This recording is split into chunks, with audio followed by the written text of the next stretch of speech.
Hey guys, welcome to the video. Today we are going to be upgrading from these old school brakes to more modern cantilever brakes to get ready for higher speeds on that bike that is soon to be motorized. And then towards the end of the video, we're going to open up this box and you'll get a sneak peek of what motorized engine kit that I picked out.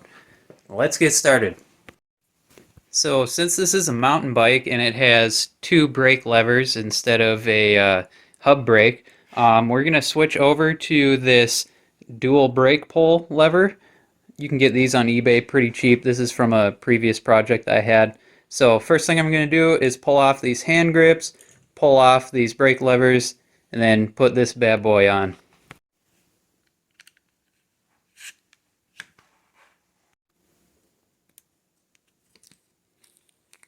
And I'm not reusing these, so I just cut them off because the kit will come with these. Oh my god, everything is more difficult with one hand. Alright, there we go.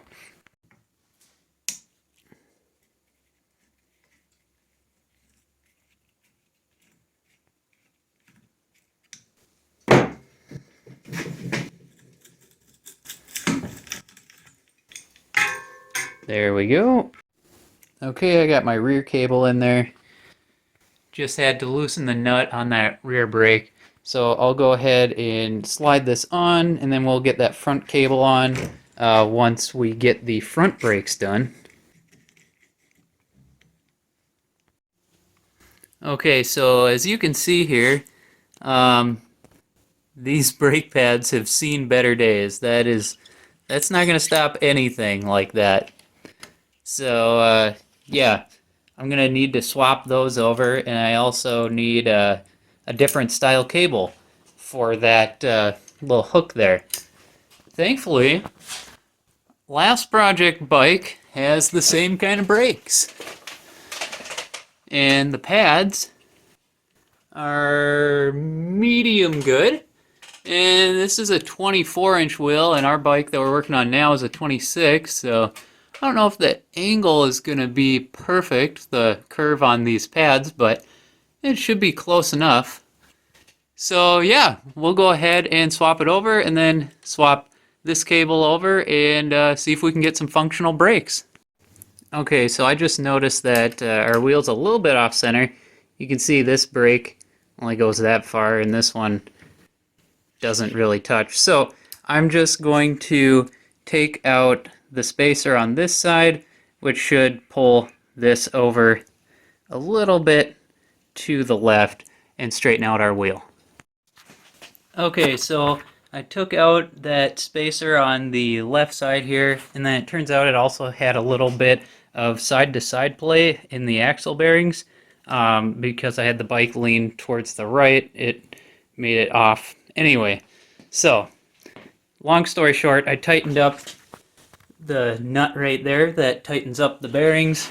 We have no more play here, and we are pretty close to dead on center. It's not perfect, but it's good enough where if you pull both of these, they're within range of adjustment. So let's go and swap some brake pads now.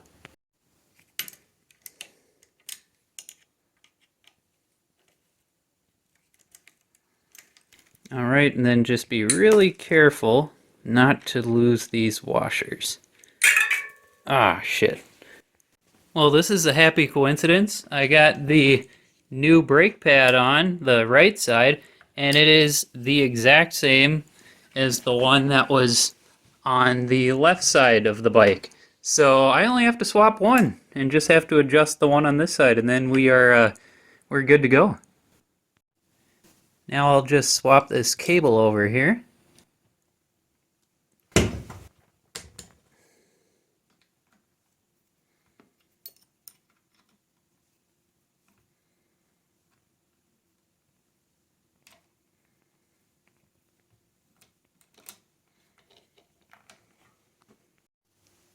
Alright, now we got a front brake. Needs a little adjustment, but we got a brake. So now I'm just going to go ahead and pull on this cable and retighten the nut there for the rear brake. Alright, and there we have it. We have adjusted front brakes, rear brakes. It stops very well. However, we do have a little bit of a issue with dragging right there, and that's because the wheel is bent. So I'm going to have to true that wheel with the spoke wrench a little bit to get that to stop dragging. So I'll go ahead and do that. Okay, so here you can see it's rotating, rotating, rotating, and then there it rubs on the left brake pad. So what you would want to do here is tighten up the spokes on this side while loosening the spokes on this side of the wheel, and then that would bring it over to this direction. You want to be careful not to tighten too much on one spoke, because then it can pull in the wheel, and you can also just kind of get it into a weird shape. Sometimes it's easy to get them wrong the other way, so it's kind of finicky, takes a little bit of time, but yeah, basically you just put a spoke wrench on there and then just start turning. So I'll go ahead and do that and see how close I can get this rusty old wheel. Alright, I think that's about as good as it's going to get.